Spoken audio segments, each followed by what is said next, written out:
A Bíblia, no livro, o Novo Testamento só tem 2 livros, o resto é Evangelho e cartas. O livro do Apocalipse e o livro de Atos. Atos capítulo 1, nós vamos ler os versículos de 1 a 10. Estamos iniciando hoje uma série de mensagens sobre missões e hoje vamos falar que nós somos suas testemunhas, as testemunhas de Jesus, da sua mensagem, e sereis minhas testemunhas dentro da grande comissão da igreja. Atos capítulo 1, de 1 a 10. Diz assim a palavra do Senhor. Escrevi o primeiro livro, ó Teófilo, relatando todas as coisas que Jesus começou a fazer e a ensinar, até o dia em que foi levado às alturas, depois de haver dado mandamentos por meio do Espírito Santo aos apóstolos, que tinham escolhido.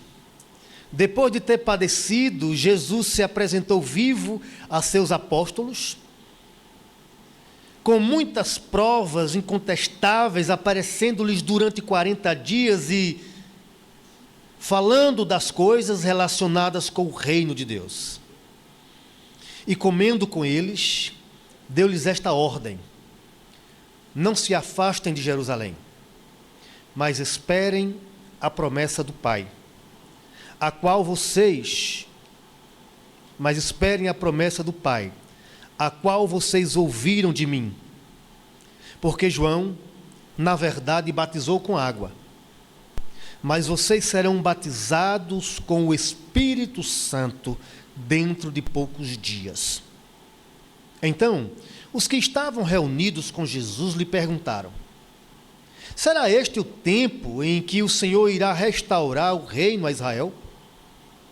Jesus respondeu: não cabe a vocês conhecer tempo ou épocas que o Pai fixou, pela sua própria autoridade. Mas vocês receberão poder, ao descer sobre vós o Espírito Santo, e serão minhas testemunhas, tanto em Jerusalém, como em toda a Judeia e Samaria, e até os confins da terra. Depois disto, ter dito isto, Jesus foi elevado às alturas à vista deles, e uma nuvem o encobriu dos seus olhos.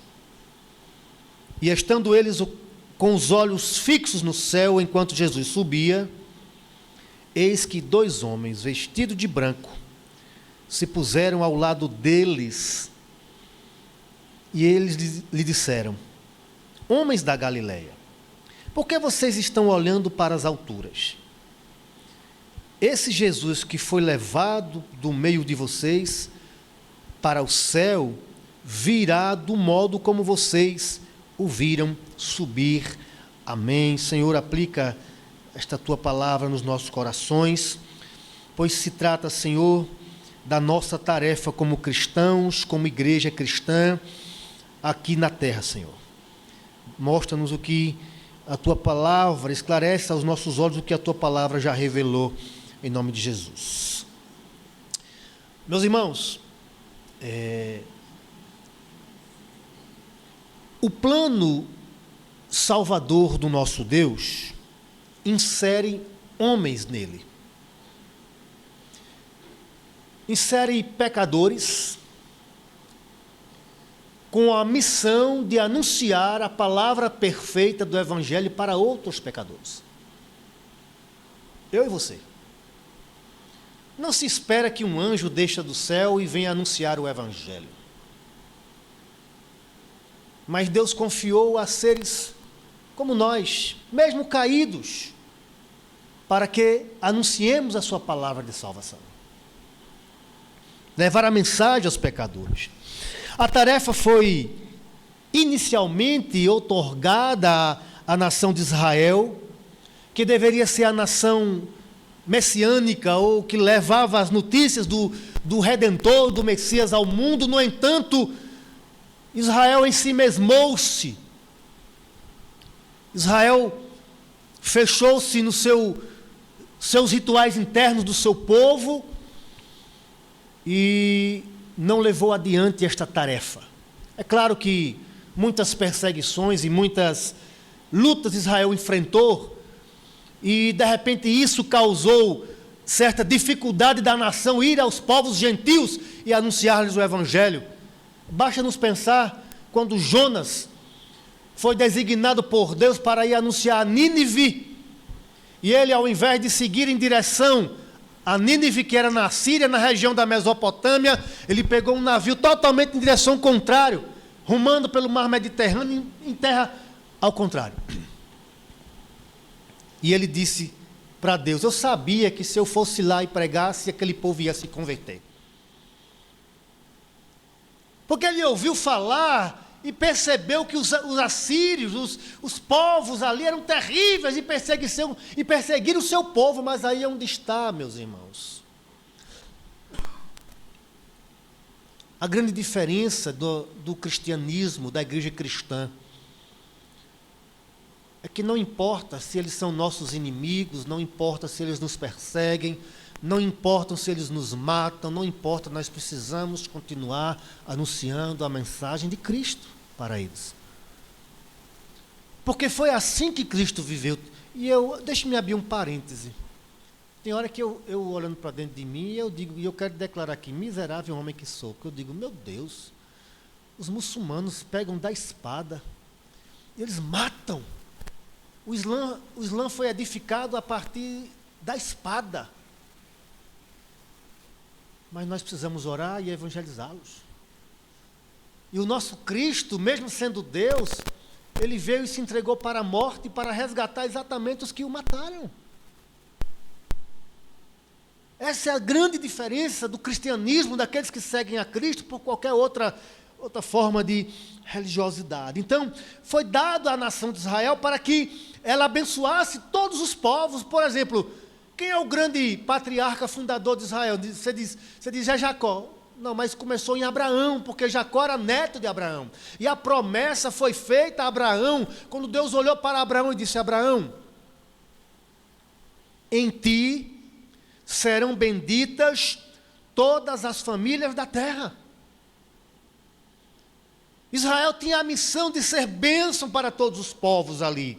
Bênçãos e anunciar, fazer Deus conhecido em todos os cantos. Mas, como já frisei, Israel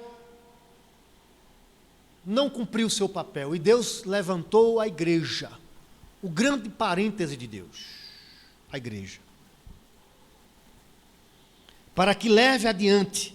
Porque Israel tem permanecido com o véu, rejeitando o Messias, o nosso Senhor Jesus, o Deus homem, 100% Deus, aquele que foi humilhado, mas que foi exaltado pelo Pai, ressuscitou, está sentado junto ao Pai, aquele que ao mesmo tempo é a oferta, o sacrifício e o sacerdote, Jesus. Esse os judeus rejeitam. Eles rejeitam. Então o Senhor convocou a sua igreja para que concluísse esta tarefa de fazer Deus conhecido entre todos os povos, entre todos os cantos desta terra. Este povo agora levantado é a igreja do Senhor Jesus. E nós somos suas testemunhas. Nós somos suas testemunhas. Por que que Deus... E agora, meus irmãos, eu sei que a gente ora por Israel, Senhor, abençoe Israel, para que Israel encontre paz, mas Israel rejeita o nosso Cristo. Não esqueça disso. Israel despreza Jesus. E nós temos que orar, porque hoje Israel é um campo a ser alcançado. É preciso que os judeus enxerguem o Messias, Jesus Cristo. Nós temos que orar pela conversão dos judeus. Agora imagine um povo daquele, uma nação tão devotada a Yahvé, se eles compreenderem que o Cristo é o Messias que eles estão esperando até agora.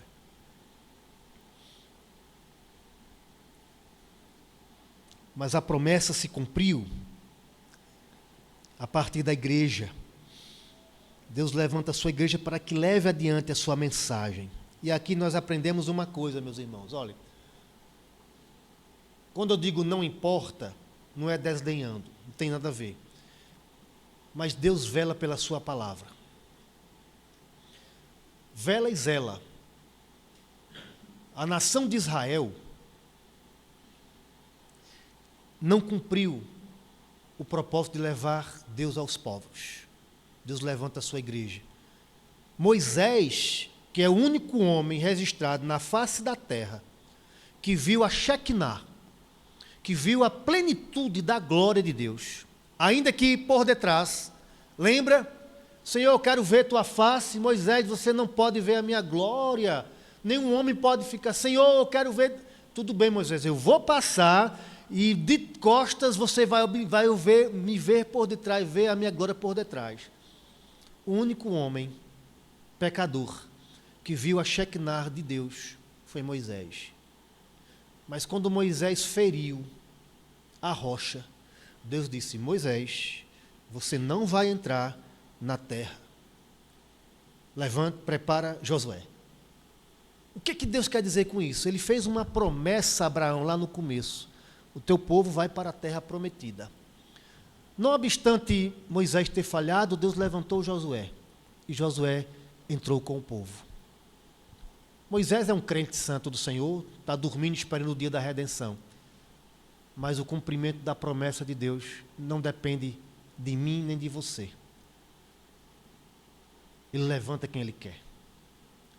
E o povo entrou na terra. Deus cumpriu a promessa a Abraão, porque o Deus sempre cumpre aquilo que Ele diz. Hoje Israel rejeita o Cristo e a mensagem, mas a igreja foi levantada para dar seguimento a esta tarefa, de levar Cristo ao conhecimento dos povos e das nações. Mas algumas informações nós precisamos captar aqui, neste capítulo que nós lemos, ou pelo menos esses versículos, sobre a grande comissão e a tarefa da igreja. Veja comigo aí na sua Bíblia, o capítulo 1, versículo 1. Escrevi o primeiro livro, ó Teófilo. Para quem vai ter filhos aí no futuro, não é? Teófilo é um bom nome. Significa amigo de Deus. Seu filho, se você botar o nome dele Teófilo, você está dizendo amigo de Deus. E quem era este Teófilo? Que lá em Lucas, no capítulo 1, veja comigo Lucas, capítulo 1, versículos de 1 a 4, esse Teófilo também estava lá, não é? Veja só, Lucas, capítulo 1, versos 1, 2, 3 e 4. Vamos dar uma olhadinha em Lucas.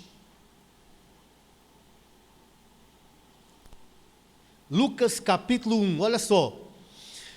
Visto que muitos já empreenderam uma narração coordenada dos fatos que entre nós se realizaram, conforme nos transmitiram os que desde o princípio foram deles testemunhas. Ele está falando dos apóstolos ali, testemunhas oculares, ministros da palavra. Igualmente a mim pareceu bem, depois de cuidadosa investigação de tudo desde a sua origem, dar-lhe por escrito, excelentíssimo Teófilo, olha ele aqui de novo, amigo de Deus, uma exposição em ordem, para que você tenha plena certeza das verdades em que foi instruído, não é? Parece-nos aqui que Lucas está discipulando, começando pelo Evangelho de Lucas, seguindo agora pela a nova fase com a ida dos apóstolos, anunciando tudo sobre Jesus.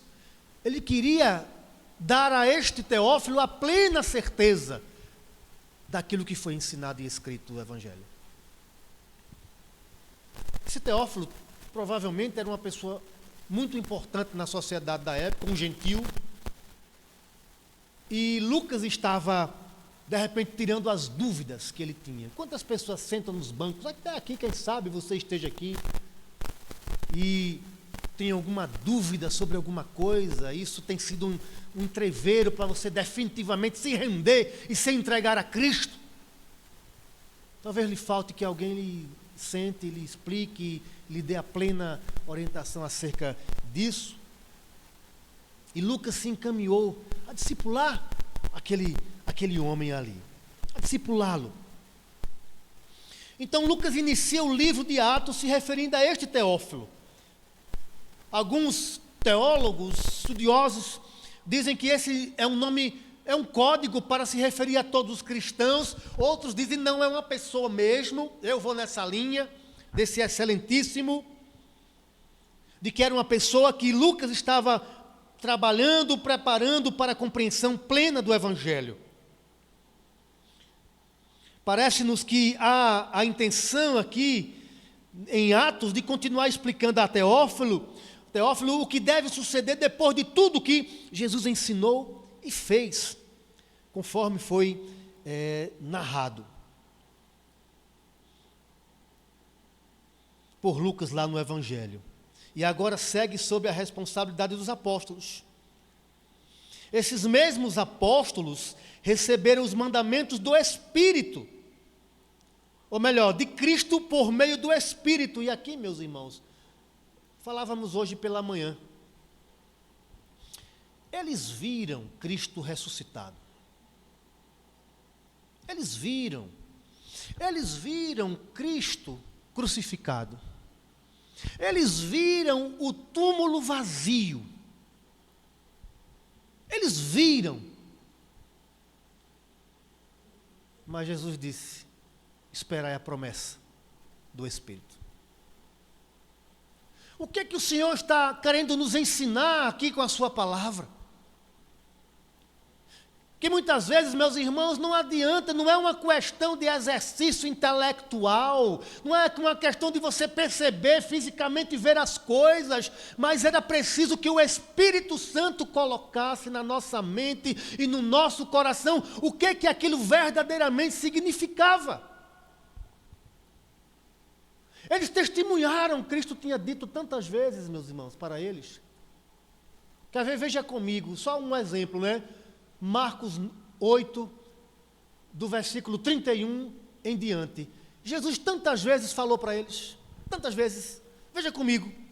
Então, Jesus começou a ensinar-lhes que era o quê? Necessário que o Filho do Homem, ele mesmo, sofresse muitas coisas, fosse rejeitado pelos anciãos, pelos principais sacerdotes, pelos escribas, fosse morto e que depois de 3 dias ressuscitasse.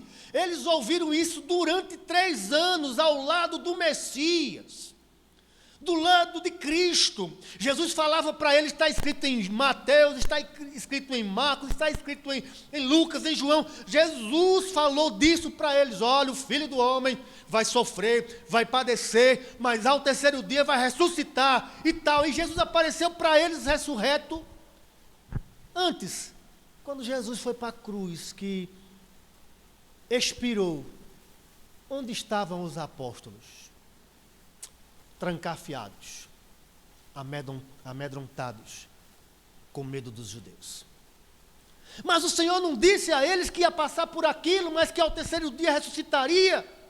Disse. Quantas vezes ele não disse? Disse. Mas os temores da nossa... Nós somos fracos, meus irmãos. Nós somos temerosos. Nós somos medrosos. Ai de nós se não fosse a profunda misericórdia do Senhor por nós. Nós só cremos, meus irmãos, porque o Santo Espírito de Deus operou nas nossas vidas. Eles viram como Israel viu o Mar Vermelho se abrir, como Israel viu as 10 pragas do Egito, como Israel viu anjos adiante, protegendo-os, guardando a nação, 40 anos no deserto, Deus cuidou até o fim. E aí, hoje Israel rejeita o Filho de Deus. Se o Espírito Santo de Deus... Olha, nós somos tão frágeis, que Deus enviou seu Filho para nos salvar, nos deu a sua palavra para a gente ler, o testemunho do Filho de Deus, e mesmo assim a gente não crê. É obrigado Deus derramar da sua porção, de si mesmo, na pessoa do Espírito, que habita em nós para nos fazer crer e nos rendermos à sua palavra. Você só é o que você é espiritualmente porque Deus enviou o Espírito Santo dele para convencer a você e a mim do pecado, da justiça e do juízo. Se hoje você crê em Cristo e na sua palavra, é porque o Santo Espírito de Deus tem trabalhado nas nossas vidas e nos nossos corações.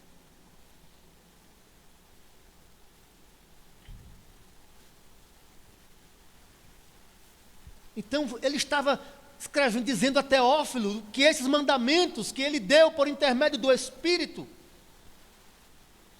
esses mandamentos agora precisam ser levados para os outros povos, para as nações. E um ponto importante aí, né, meus irmãos? Nós receberemos, nós que morrermos em Cristo e ressuscitarmos, não é? Nós receberemos corpos transformados e gloriosos. Corpos, né? Eu fico aqui porque, se você der uma olhadinha comigo em João, capítulo 20, versículo 19, depois que Cristo foi crucificado ali, que expirou, os apóstolos estavam trancafiados. Olha só, ao cair da tarde daquele dia, o dia da crucificação, primeiro dia da semana, já o dia da ressurreição, não é? Estando trancadas as portas da casa onde estavam os discípulos com medo dos judeus, Jesus veio e se pôs no meio deles, dizendo que a paz esteja com vocês. Como Jesus passou ali? Tudo estava trancado, tudo estava fechado, meus irmãos. Algo que nos aguarda gloriosamente em termos do novo corpo ressurreto e glorificado é que a lei da física já não mais terá controle e domínio sobre nós. E a regra, não é? A lei de que duas matérias não podem ocupar o mesmo espaço, o mesmo corpo, aqui já não vale, porque há algo glorioso envolvido.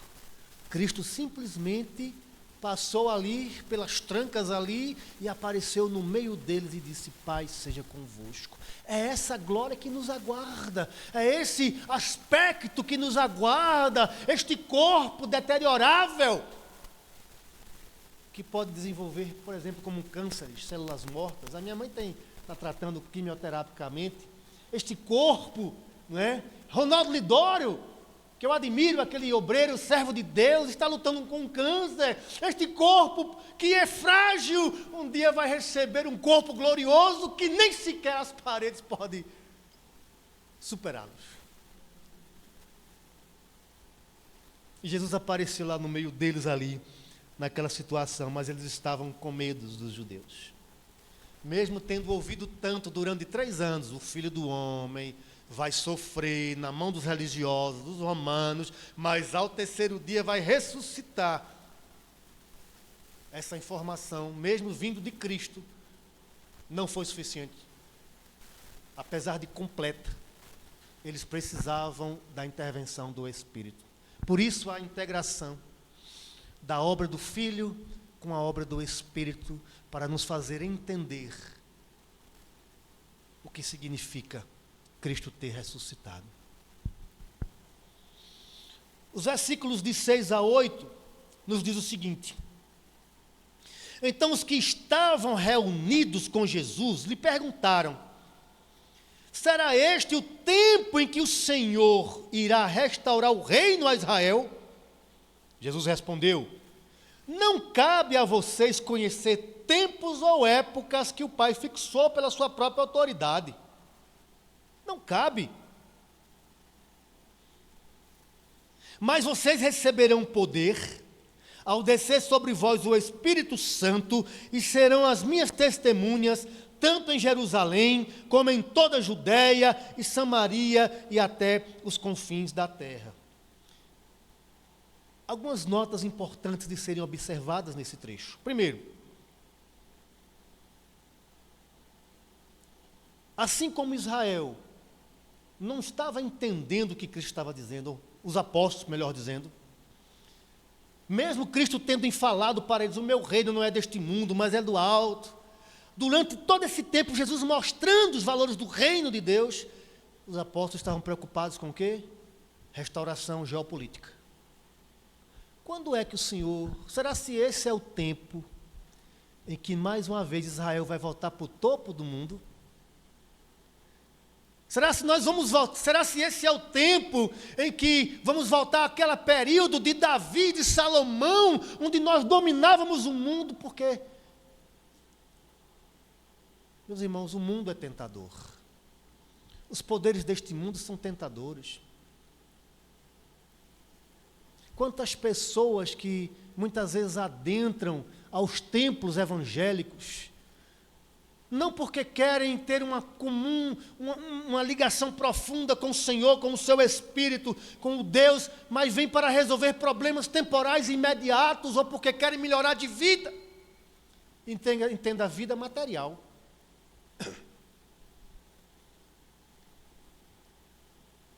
Não foi diferente do que os apóstolos perguntaram: Senhor, será esse o tempo onde nós seremos definitivamente livres dos romanos, da opressão, da cobrança de impostos pesados, do sofrimento? Senhor, é esse o tempo que nós vamos enfrentar esse povo?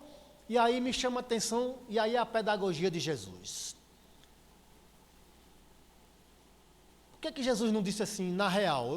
Eu aqui pensando, olha a minha ousadia, pensando: Senhor, por que o Senhor não disse para eles, meus filhos, olha, esse reino que vocês estão pensando, esse que você traz dessa maneira, ele não vai mais voltar. Porque o reino que eu estou propagando para vocês não é geopolítico, não. A transformação não é exterior, não. A transformação é de dentro para fora. É a transformação do homem pecador para ser servo de Deus. Mas eles estavam olhando para uma transformação geopolítica.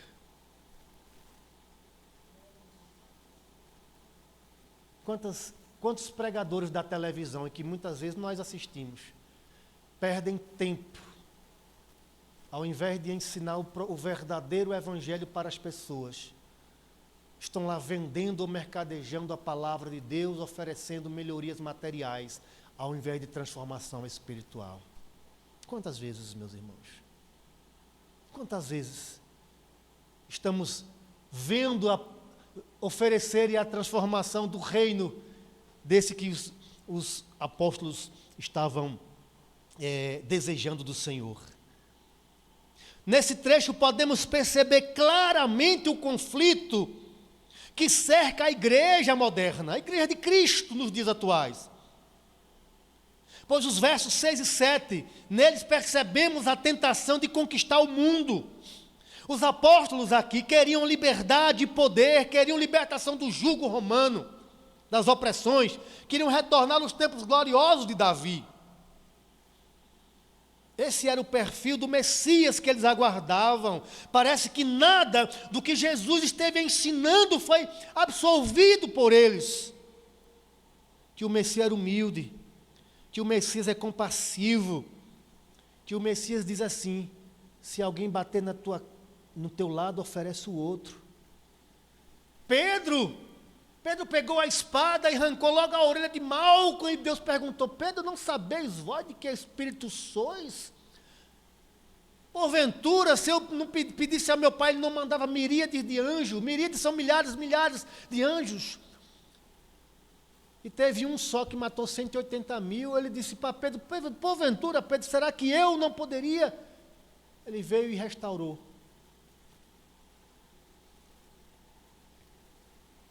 Tem hora que eu digo: meu Deus, como o cristianismo é pacífico. O Islã é absurdo. Como é que podemos nos sobreviver? Eu fico pensando. Como é que vamos sobreviver com uma violência dessa enquanto nós somos pacíficos? Porque Cristo é pacífico. O convencimento vem pelo Espírito na vida das pessoas.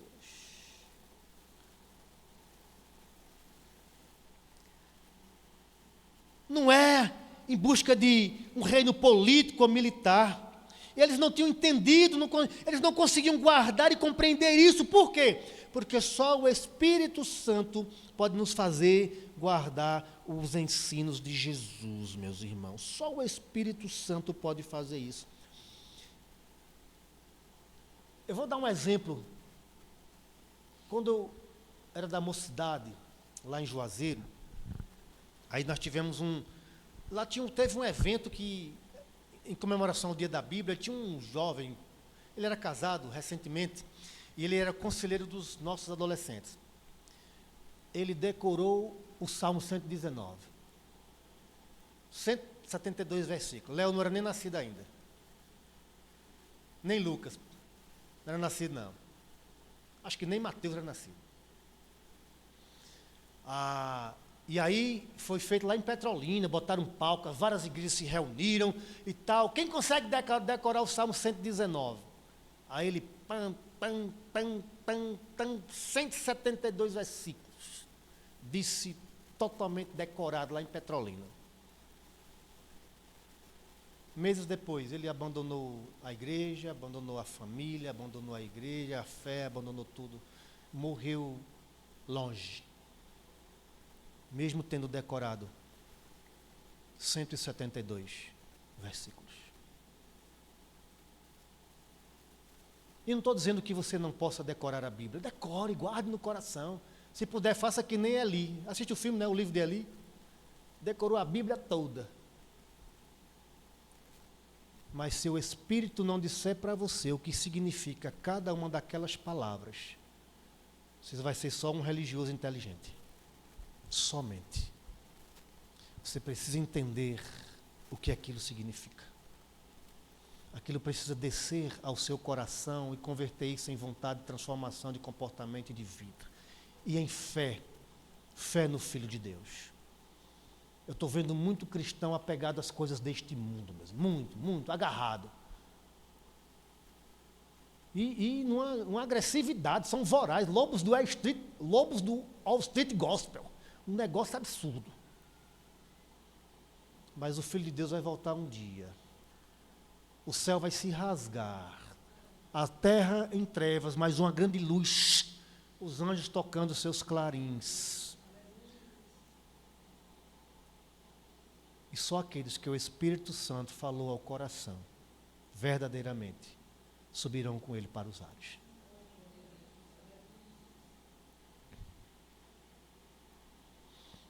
Aqui no versículo 8, meus irmãos, que é o cerne do que nós queremos falar, da grande comissão, mas recebereis poder ao descer sobre vós o Espírito Santo e sereis minhas testemunhas, tanto em Jerusalém como em toda a Judéia, Samaria e até os confins da terra. Podemos perceber aqui a razão da existência da igreja, pois ela deve ser uma testemunha. Os apóstolos e todos os discípulos de Jesus, foi o que Jesus disse. A palavra que é traduzida para testemunha aqui é mártires, porque veja só a dinâmica da linguagem. Se eu falar o que é uma testemunha, está ali Daniel que é advogado e tal, testemunha é uma pessoa que foi arrolada num grupo para poder dizer se o réu, se ele é inocente e vai relatar fatos. Olhando para testemunha assim, é leve. Dependendo do caso, né, do cliente. Mas a palavra traduzida na Bíblia, da Bíblia, do grego, para testemunha, é mártire. Mas recebereis poder ao descer sobre vós o Espírito Santo e sereis meus mártires.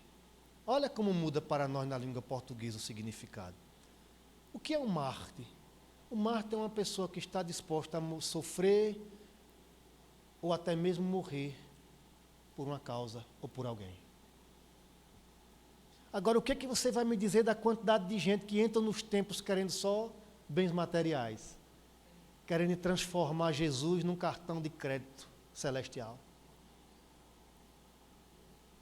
Nós somos chamados, irmãos, para sermos testemunhas. É preciso compreender o conceito desta palavra. Nós recebemos o poder para não ter medo de morrer por Cristo. mas recebereis poder ao descer sobre vós o Espírito Santo e sereis os meus mártires. Quantas vezes, às vezes, a gente tem até vergonha de anunciar o Evangelho para alguém? Eu já falei isso tantas vezes. É importante falar. Às vezes, por nosso testemunho que não é muita coisa, às vezes porque temos medo, mas nós recebemos um poder para sermos mártires.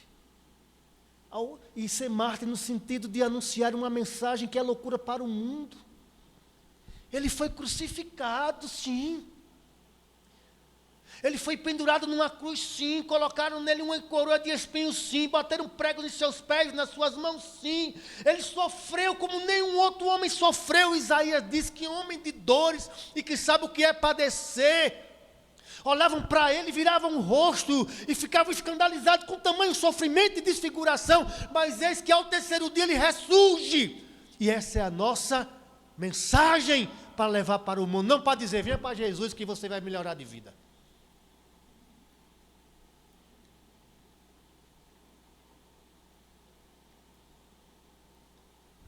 A grande comissão tem uma mensagem. E a mensagem é que Cristo foi crucificado, mas ressuscitou ao terceiro dia. Não é para ganhar. E aí nada contra. Se você tiver uma casa com piscina, Deus lhe abençoe. Me chame para tomar banho e deixe a água bem geladinha. Mas não é para isso que o Evangelho foi deixado. Não é para isso.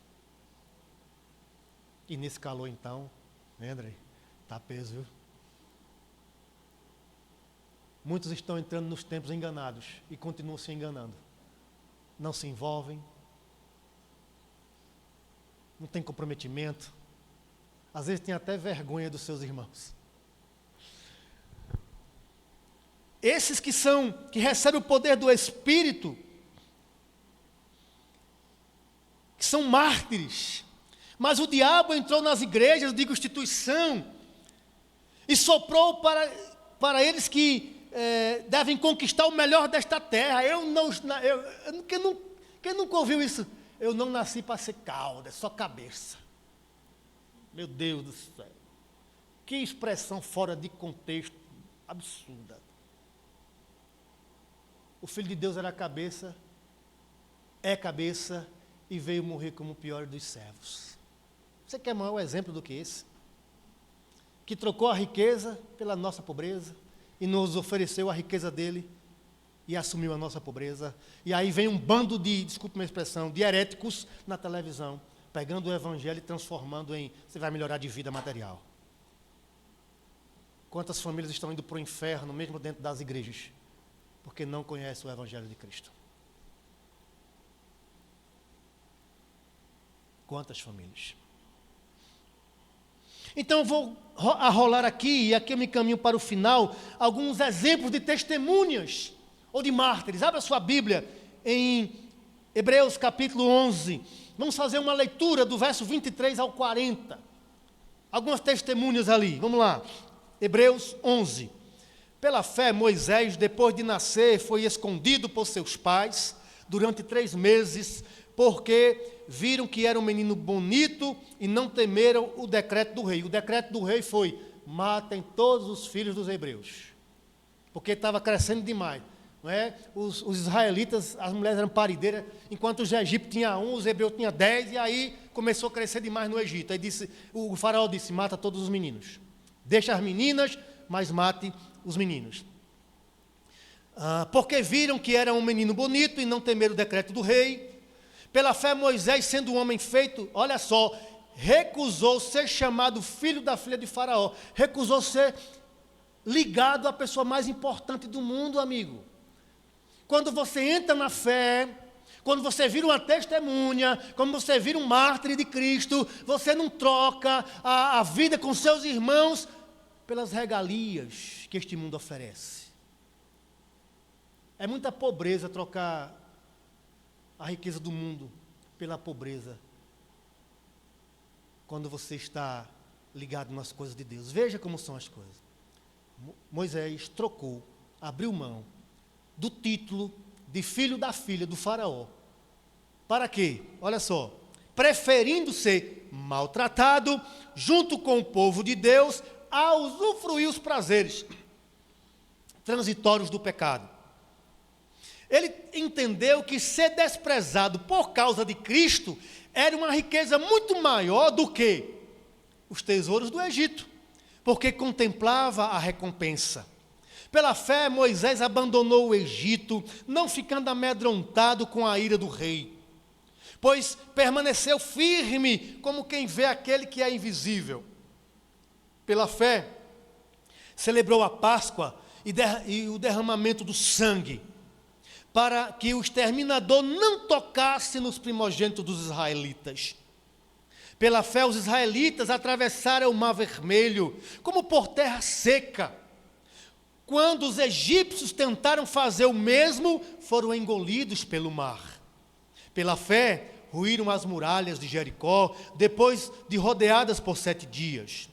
Pela fé, Raabe, a prostituta, não foi destruída com os desobedientes, porque acolheu os espias com paz.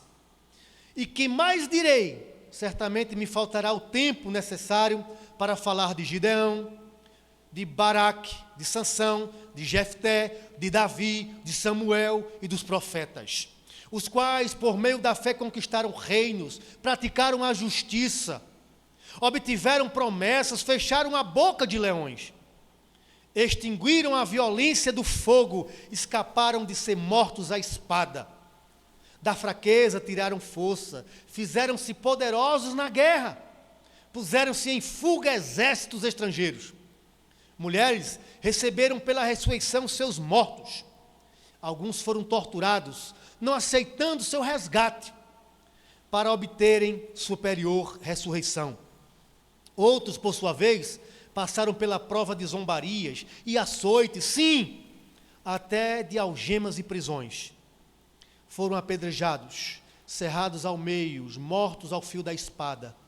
Andaram como peregrinos, vestidos de peles de ovelhas e cabras. Passaram por necessidades, foram afligidos, maltratados. O mundo não era digno deles. Andaram errantes pelos desertos, pelos montes, pelas covas, pelos antros da terra. Todos estes, mesmo tendo obtido bom testemunho por meio da fé, não obtiveram a concretização da promessa, porque Deus tinha previsto algo melhor para nós, para que eles, sem nós, não fossem aperfeiçoados.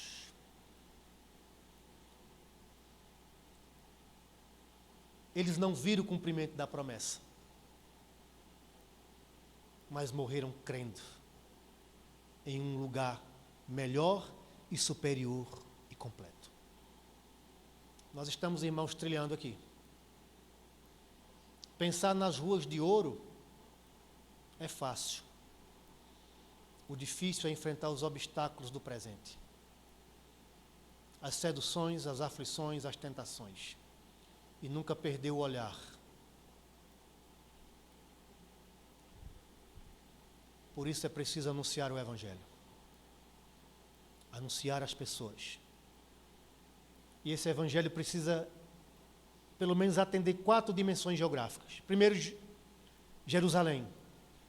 A nossa igreja deve atuar na sua cidade. Ponto. Segundo lugar, Judeia, o Estado.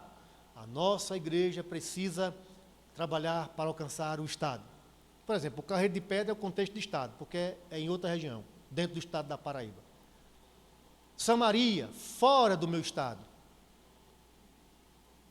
E os confins da terra, como nós cooperamos com as questões denominacionais. E quem vai fazer isto? Quem é a igreja? E quem é a igreja? Sou eu e é você. Nós recebemos um poder para sermos testemunhos. Deixe-se usar por Deus. Deus não lhe chamou para você vir para a igreja somente, ouvir uma mensagem, voltar para casa e depois só relembrar no outro domingo. mas recebereis poder ao descer sobre vós o Espírito Santo, e sereis minhas testemunhas. Anuncie que o Cristo foi crucificado, mas ressuscitou, e que Ele vai voltar. Foi isso que os varões, os homens de branco disseram. Por que estão olhando para o céu? Porque a gente fica assim, um homem voando, Jesus, né? Voando, quem viu um homem voar? Jesus, os apóstolos viram Ele não só ressurreto, mas viram Ele voando. Uma nuvem o encobriu. Ficamos atônitos vendo Cristo indo para junto do Pai. E aí os anjos disseram: ei, por que vocês estão olhando para cima? Esse mesmo que foi, vai voltar. Apenas, digo eu agora, pregue o Evangelho. Leve o Evangelho. Não fique com o olho para cima vendo Jesus subir. Anunciem a mensagem para a sua família, para o seu vizinho, os seus amigos, onde é que seja. Anuncie. Que Deus nos abençoe e aplique a sua palavra nos nossos corações. Amém?